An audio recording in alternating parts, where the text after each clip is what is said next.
You feel it, don't you? That dull ache beneath your skin. That whisper of fire caged beneath the surface. That silent scream in your bones every time you're told to calm down, stay quiet, be nice, be softer, be less. The world will try to convince you that masculinity is toxic, that strength must be tamed, that hunger must be medicated, that ambition must apologize for itself. But what if I told you the masculine is not lost? It's been sedated, not erased, not extinct, no, just drugged, spiritually tranquilized, muted beneath layers of guilt, shame, and carefully manufactured obedience. You were never broken. You were just put to sleep. From birth, you were taught to be agreeable, not powerful, to obey the system, not master it, to perform, not to become. They told you to find yourself, but only within the boundaries they set for you. School taught you to sit still. Work taught you to trade your soul for a salary. Society taught you to shrink, conform, and comply. And when that primal roar inside of you began to rise, they labeled it a problem. They told you to numb it, drown it, diagnose it. But listen to me now. That fire inside of you is not a disorder. It is your birthright. The masculine is not violent by nature. It is violent by suppression. Repression breeds aggression. But aligned masculinity, conscious masculinity, that is the architect of civilizations, the spine of justice, the protector of the innocent, the father of strength and sacrifice. And you, my brother, you were not born to live in chains. You were born to bend steel with your mind, to carve order out of chaos, to look into the abyss and not flinch, to create a code so pure that even in hell you walk upright. Masculinity, in its highest form, is not domination, it is dominion. Not power over others, but power over self. But you forgot that, because they made you forget. They conditioned you to exchange your sword for a screen, your hands for hashtags, your honor for validation. They told you comfort was king, that ease was the goal, that the path of least resistance was success. But comfort is the cage, and ease is the opiate. You were made to carry weight, spiritual, physical, emotional, not because the burden is punishment, but because it is meaning. A man without burden is a man without spine. A man without discipline is a man without destiny. Do you remember the myth of Prometheus, the titan who stole fire from the gods and gave it to humanity? He was punished, chained to a rock, his liver devoured each day by an eagle. But why was the fire so dangerous? Because fire is consciousness. Fire is power. Fire is transformation. You are Prometheus. You have forgotten the fire inside of you, and every day this world feasts on your soul, hoping you'll never remember who you are. But I'm here to wake you up. I'm here to remind you. Your fire was never taken, it was traded. Traded for comfort, for likes, for pornography, for alcohol, for approval, for policies, for political correctness, for synthetic masculinity wrapped in luxury and fear. But the real masculine, he doesn't beg, he doesn't explain, he doesn't apologize for existing. He walks into the storm, he makes hard decisions, he lives with consequences, he suffers, and from that suffering, he becomes. There is a war being fought every day, not with guns, but with narratives. A war for the masculine soul, and every hour you remain sedated, the lie grows stronger. But every moment you reclaim your fire, your clarity, your pain, you reclaim your power. The real masculine does not need to dominate others because he has mastered himself. He does not need to prove his worth because he lives from a code. He does not run from pain because pain is his teacher. He is feared not because he is cruel, but because he cannot be controlled. Do you want to know what they fear most? A man who no longer needs their system. A man who is whole without their approval. a man who cannot be manipulated by fear or seduced by pleasure, a man who sees through the veil. That man is dangerous not because he is violent, but because he is awake. And if you're still listening, maybe you're starting to wake up too. You are not soft by nature, you were softened. You are not broken by nature, you were bent. Your confusion is not proof of your weakness, it is the symptom of spiritual anesthesia. But now that you see it, you have a choice. You can stay sedated, or you can awaken the masculine. Not the performative masculinity they sell you, not the arrogant mask of ego. I'm talking about the ancient force that forged kings and prophets, the stillness of the warrior before battle, the thunder in the voice of a man who speaks the truth even when his voice shakes, the man who would rather walk alone than follow the herd into slavery. You can choose that, but it will cost you. It will cost you your addictions, your comfort, your excuses, your victimhood. It will cost you everything false and give you back everything real. Because in the end, the true masculine is not given. It is forged in discipline, in solitude, in sacrifice, in brutal honesty, in spiritual hunger, in the fire of becoming. So wake up, brother. The world doesn't need more obedient men. It needs initiated men. It needs men who remember that their fire is sacred and that a sedated man is not safe. He is dangerous because he's asleep at the wheel. But the man who has awakened cannot be stopped. They told you your aggression was a flaw, but aggression in its pure form is energy. It is the thrust of life itself. Aggression built temples, defended tribes, protected children, created law, wrote scripture, and brought tyrants to their knees. Aggression unchanneled is chaos, but aggression disciplined is the forge of the gods. And now they want to chemically neuter the masculine impulse. Call it therapy, call it management, call it civilizing the beast. But what they are really doing is disarming you before you ever discover your weapon. They want to keep you docile, comfortable, sterile, not because it's good for you, but because an obedient man is a profitable man. An addicted man is a predictable man. A confused man is a controllable man. And the moment you choose truth over comfort, discipline over dopamine, sovereignty over sympathy, you are no longer profitable to them. You become dangerous, not because you seek to destroy, but because you refuse to be destroyed.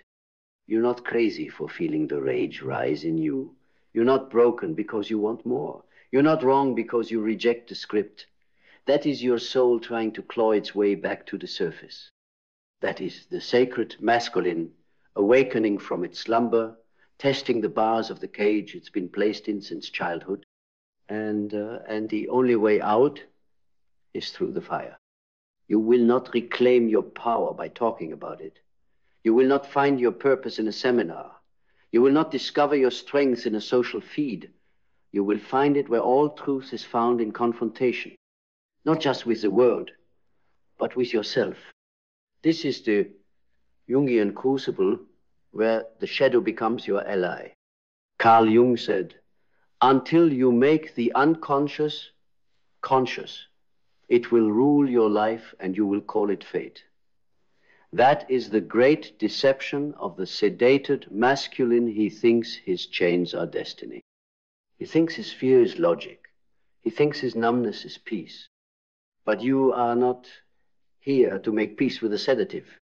You are here to rip the IV from your arm, to shatter the illusions you inherited, to descend into the underworld of your psyche, confront the beast in the mirror, and rise. Yes, rise not with arrogance, but with sacred authority.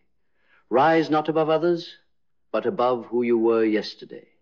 Rise not to dominate, but to embody. Rise with eyes that see clearly, a spine that doesn't bend, and a soul that no longer apologizes for being awake. The world does not fear your violence, it fears your clarity. Because a clear man is a free man, and a free man cannot be sold, seduced, or silenced. He becomes a mirror exposing the artificiality of the systems around him. He walks into a room and people straighten their posture, not out of fear, but out of reverence for what they've forgotten in themselves. That is the masculine resurrected. A man who does not inflate nor shrink. A man who can cry without shame and fight without hesitation. A man whose word is contract, whose presence is medicine, whose silence is louder than noise. A man who lives by a code written not by the culture but by the soul. And that soul, your soul, is not soft. It is not safe. It is not politically correct. It is ancient. It remembers war drums and winter nights. It remembers the weight of the hunt, the hunger of the tribe, the sacrifice for the next generation. It remembers what it means to protect, to build, to bleed, to believe. And no matter how many screens or laws or institutions they place between you and that memory, it waits. The masculine is not lost. It is waiting to be remembered. Not in a return to barbarism, but in a resurrection of soul. Not in false dominance, but in embodied presence. Not in fantasy, but in the brutal and beautiful reality of being fully alive. So wake up, put down the bottle, turn off the noise, sit with your thoughts, feel the fire again, let it burn away the weakness, let it incinerate the distractions, let it destroy the boy who was told to stay small, so the man in you can finally stand. This is not about being macho. This is not about ego. This is about coming home to the warrior. You were always meant to be not the warrior who destroys everything around him, but the one who refuses to be destroyed from within. Do not ask for permission. Do not wait for applause. Do not look for comfort. The path is brutal. The price is high. But the reward is everything. Not fame, not riches, but the feeling when you wake up in the morning that your soul is no longer starving, that your eyes are clear, that your actions have meaning, that your life is yours, not given, not borrowed, yours. And when that day comes, when you walk through this world with fire in your belly, steel in your spine, and silence in your soul, you will know what it means to be masculine, not because you say it, but because you are it. And nothing can sedate you ever again. And yet, even as the fire returns to your chest, even as your blood stirs with the memory of what it means to stand tall, there will be forces, ancient and modern, that rise to drag you back into sedation. They come wearing 1,000 masks. They'll tell you you're too much, too intense, too rigid, too cold. That strength without softness is brutality. That masculinity without emotion is tyranny. That conviction is dangerous and must be diluted with compromise. But what they really mean is you are becoming less controllable. Because a man who feels deeply yet stands firmly is not chaotic, he is calibrated. A man who can hold his ground in silence while others scream is not insensitive, he is sovereign. And the man who chooses his values over their approval terrifies a world built on submission. They want you confused. And when that doesn't work, they want you ashamed. Shamed for your ambition, for your directness, for your need to build, conquer, protect. They will try to sever you from your instincts, mock your hunger, pathologize your anger. But here's the truth. No one dares say out loud, the masculine impulse is not the disease, it's the antidote to a dying civilization. We do not have too much masculinity. We have too little of it in its highest form. We have caricatures, not archetypes. We have bravado, not integrity. And we are drowning in systems that reward obedience but punish soul. Look around.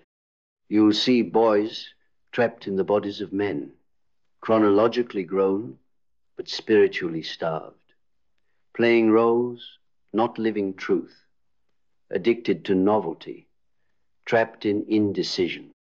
capable of everything, committing to nothing. Why? Because initiation has vanished.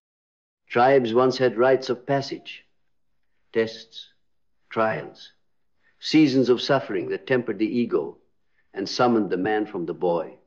But now manhood is not earned, it's postponed, delayed by entertainment, stolen by distraction, pacified by false reward. A generation sedated with comfort but starving for meaning. And that is the hidden cost of a society that neuters the masculine. It produces men who never bleed, never burn, never become. It produces shells, consumers, slaves dressed in designer labels, afraid to speak the truth they know is killing them inside. But I say this with clarity, not condemnation. Because this world did not create your chains, it revealed them. And that revelation is your invitation. Not to complain, not to blame, but to remember.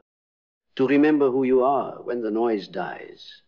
To remember what you believe when the lies fall away. To remember what it feels like to be forged in pain and made unstoppable in its fire. You are not a victim of this culture. You are a mirror to it. You were born into a system that feeds on your sedation, so you must become the man who no longer feeds it. That begins in solitude.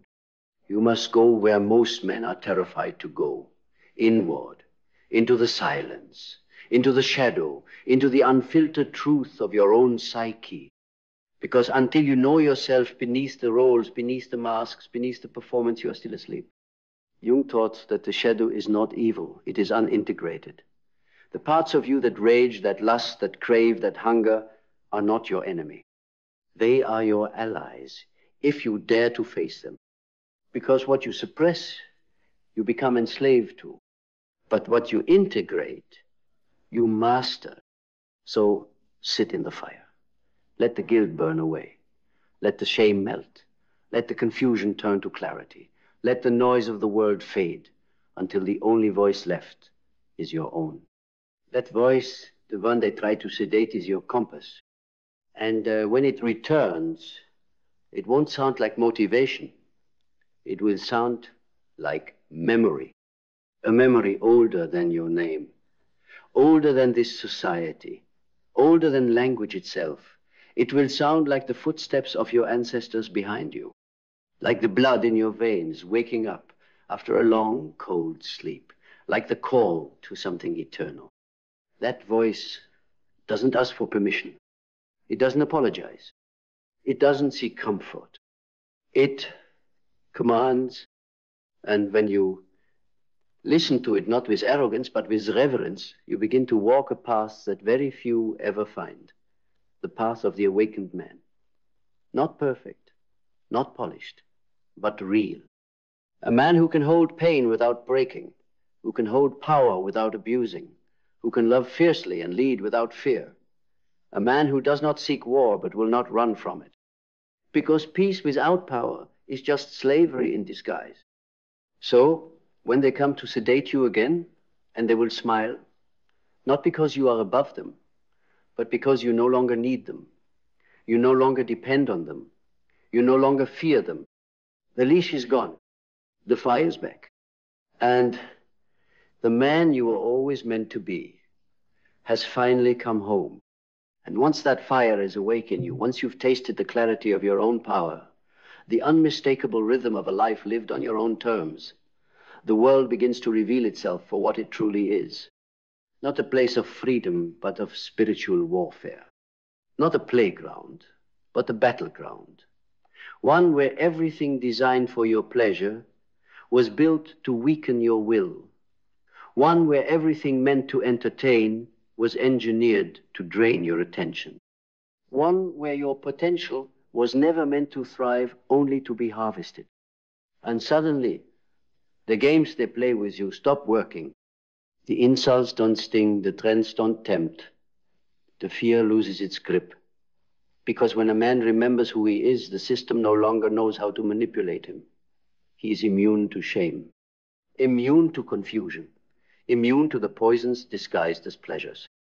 This is why the awakened masculine is so rare and so feared. Because once you've stood in your own authority, every chain becomes visible. You see how they bribe men with crumbs, how they trade vision for vanity, how they reward silence and punish soul, how they make it easier to scroll than to lead, to consume than to conquer, to perform than to protect. But now you see it. And once you see, you can never unsee. This is the masculine resurrection. Not a scream, not a battle cry, but a silent inner revolution. One that begins with a simple refusal, a refusal to stay sedated, a refusal to shrink for the comfort of others, a refusal to outsource your manhood to algorithms, policies, ideologies. Because manhood is not a role, it's a right, a sacred weight. And when you pick it up, you will feel it in your back, in your shoulders, in your decisions, not just in how you speak, but in how you stand, in how you walk into a room, not with arrogance, but with presence, not with dominance, but with depth. The masculine, when fully awakened, does not posture. It doesn't need to. It simply is. It doesn't need to be loud because it radiates. It doesn't need to demand because it commands. And it doesn't need permission to exist because it was never supposed to ask. You were not born to ask for space. You were born to take it. But not from a place of greed, from a place of gravity, the kind of gravity that grounds others, that gives direction, that stabilizes. Because true masculinity isn't about being the center of attention, it's about being the axis others can orient themselves around. You become the structure in the storm, the lighthouse in the fog, the sword in the silence. And when others are lost in distraction, delusion, and disorder, they look to you not because you are perfect, but because you are rooted. Because when they see you, they see what they forgot in themselves. That is your real gift to this world. Not just your strength, but your presence, your stillness, your standard. Because the masculine is not something you preach, it's something you practice. Daily, quietly, relentlessly. It's how you show up when no one's watching. It's how you lead when no one follows. It's how you choose truth when it costs everything. It's not about fighting everything. It's about knowing what is worth fighting for. And never, never betraying yourself in the process. This path is not easy. You will be misunderstood, mocked, provoked, tested. You will walk away from things most men are seduced by. You will carry weights most men collapse under. You will live with a standard that exposes the excuses around you. But in that path, in that fire, you will find the one thing every sedated man silently longs for: peace. Not the peace of passivity, but the peace of alignment. The peace of a man who knows what he believes, who lives what he says, who walks what he knows. A man whose soul is no longer at war with itself. And that peace is terrifying to the world that feeds on your chaos. Because when you no longer need what they sell, you are no longer for sale. When you no longer chase their approval, you become the man they seek guidance from. When you no longer run from your responsibility, you become the foundation others build upon. That is the power they could never truly take from you, only convince you to forget. But now you remember, and now there is no turning back. And now here you stand, on the edge of who you were and the man you were born to become. No more distractions to hide behind, no more lies left to believe, no more masks to wear. You feel it in your chest, the ancient beat returning, the thrum of something deeper than blood, louder than fear. You were not born to be nice. You were born to be whole. You were not meant to be liked. You were meant to be real. You were not created for sedation. You were created to awaken. This is not a lifestyle. This is not a phase. This is not some motivational dopamine drip to get you hyped for a week. This is the resurrection of your soul, the reclamation of your masculine essence from the grip of a world that would rather see you compliant than conscious. And so now you must choose, not once, not tomorrow, but in every moment from this one forward. Will you remain the man they shaped, docile, diluted, distracted? Or will you become the man you remember, dangerous in your honesty, powerful in your stillness, terrifying in your integrity? Because that man, the one who sees through the illusion, who holds the line, who leads without needing applause, that man is not a relic of the past. He is the future they fear. The future built not on sedation, but on sovereignty. And so you rise, not with fury, but with clarity, not to prove something, but to embody something. You rise not because it's easy, but because it's necessary. Because this world does not need more noise. It needs more fire. Your fire. So burn, without apology, without dilution, without sedation. Burn until every false part of you turns to ash and the real you stands in the smoke, unbent, unbroken, undeniable. You are not too much. You are not lost. You were only sleeping. And now you are awake.